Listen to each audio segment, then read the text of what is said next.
Welcome to MB classes. చూడండి, మనము physical సైన్స్కి సంబంధించి స్కూల్ అసిస్టెంట్ వాళ్ళ సబ్జెక్ట్ చెప్పుకుంటున్నాం కదా. సో టుడే టాపిక్ ఈజ్ కాంతి. ఫస్ట్ బిట్, కాంతి కణ సిద్ధాంతాన్ని ప్రతిపాదించింది న్యూటన్. కాంతి తరంగ సిద్ధాంతాన్ని ప్రతిపాదించింది హైగెన్స్. కాంతి విద్యుదయస్కాంత సిద్ధాంతాన్ని ప్రతిపాదించింది మాక్స్వెల్. చూడండి, కణ సిద్ధాంతాన్ని న్యూటన్, తరంగ సిద్ధాంతాన్ని హైగెన్స్, విద్యుదయస్కాంత సిద్ధాంతాన్ని మాక్స్వెల్, క్వాంటం వికిరణ సిద్ధాంతాన్ని మార్క్స్ ప్లాంక్. న్యూటన్ కణ సిద్ధాంతాన్ని చూడండి, న్యూటన్ కణ సిద్ధాంతం ప్రకారం కాంతి రంగులు దేని వలన ఏర్పడతాయి? కణాల పరిమాణంలో తేడా వలన కాంతి రంగులు ఏర్పడతాయి. చూడండి, హైగెన్స్ ఊహించిన విశ్వవ్యాప్త యానకం ఈథర్. హైగెన్స్ సిద్ధాంతం ప్రకారం కాంతి ఏంటి? హైగెన్స్ సిద్ధాంతం కాంతి తరంగ సిద్ధాంతం కదా. సో హైగెన్స్ సిద్ధాంతం ప్రకారం కాంతి ఏ రూపంలో ప్రసరిస్తుంది? తరంగాల రూపంలో ప్రసరిస్తుంది. నీటి తరంగాల పరావర్తనం వక్రీభవనాలను దీన్ని ఉపయోగించి పరిశీలించవచ్చు. Ripple tank. నీటి లోతు ఎక్కువైతే నీటి తరంగ వేగం ఎక్కువ. కాంతి అభివాహానికి ప్రమాణాలు erg per second or lumen. ఘనకోణం ప్రమాణాలు స్టెరేడియన్. సంపూర్ణ గోళానికి ఘనకోణం విలువ 4p స్టెరేడియన్లు. బిందు జనకం నుంచి ప్రమాణ ఘనకోణంలో ఉద్గారమయ్యే కాంతి అభివాహాన్ని ఏమంటారు? కాంతి తీవ్రత. క్యాండలా ప్రమాణమున్న కాంతి జనకము ఒక ఘనకోణంలో 1 సెకను కాలంలో ఉద్గారించే కాంతి శక్తిని ఏమంటారు? ల్యూమెన్.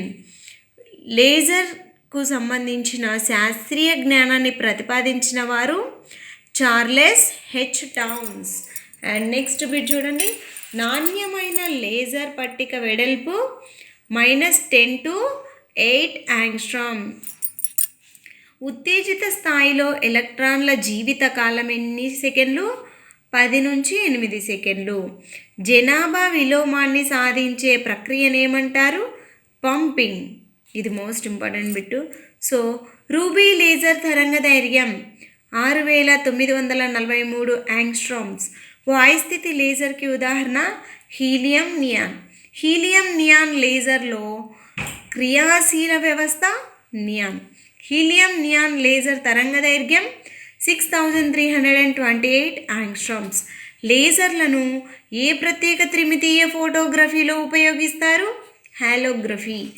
లేజర్కున్న అధిక తీవ్రత దిశనీయత వలన అభివృద్ధి చెందింది మైక్రో రామన్ వర్ణపట శాస్త్రం. సో లేజర్ను విస్తరిస్తే ఏంటి? Light amplification by stimulated emission of radiation. ఉత్తేజిత కాంతి ఉద్గారం వలన కాంతివర్ధకం. ఇది కూడా చూడండి, అడిగే ఛాన్స్ ఉంటాయి బిట్స్. విద్యుత్ దీపాన్ని ఎలక్ట్రిక్ బల్బు కనుగొన్న శాస్త్రవేత్త థామస్ ఆల్వా ఎడిసన్. గరకు తలం విభిన్న పతన బిందువుల నుంచి పరావర్తనం చెందిన కాంతి కిరణాల సమూహ ఫలితాన్ని ఏమంటారు? కాంతి పరిక్షేపణం. తునకలు చేసిన మంచు ముక్కలు మంచుగడ్డ కంటే ఎందుకు ప్రకాశవంతంగా ఉంటుంది? కాంతి పరిక్షేపణం చెందడం వలన. దీనివల్ల ప్రశాంతత నీటి ఉపరితలం కంటే అలజడులు ఉన్న నీటి ఉపరితలం అక్కడక్కడా మెరుస్తుంది. కాంతి పరిక్షేపణం. సమతల దర్పణం వల్ల ఏర్పడే ప్రతిబింబమే మిథ్యా ప్రతిబింబము. సమతల దర్పణంలో ఏర్పడే ప్రతిబింబ దూరం వస్తు దూరమే సమానము. సో సమతల దర్పణంపై కాంతి పరావర్తనం చెందుతుంది అనే సూత్రంపై ఆధారపడి నిర్మించిన సాధనమే పెరిస్కోపు. 2 దర్పణాలను ఓదానికొకటి సమాంతరంగా అమర్చి ఓ వస్తువును వాటి మధ్య ఉంచితే ఎన్ని ప్రతిబింబాలు కనిపిస్తాయి? అనంత సంఖ్యలో. మిఠాయి కొట్లు, షేవింగ్ సెలూన్లలో ఉండే దర్పణాల మధ్య కోణం 180 degrees. ఇవి మోస్ట్ ఇంపార్టెంట్. చూడండి, ఇక్కడ నుంచి బిట్స్. ఏ సాధనం సమతల దర్పణాలపై ఏర్పడే అసంఖ్యాక పరావర్తన ప్రతిబింబాల సూత్రంపై ఆధారపడి పనిచేస్తుంది? కెలిడోస్కోపు. మోటార్ వాహనాల హెడ్లైట్లలో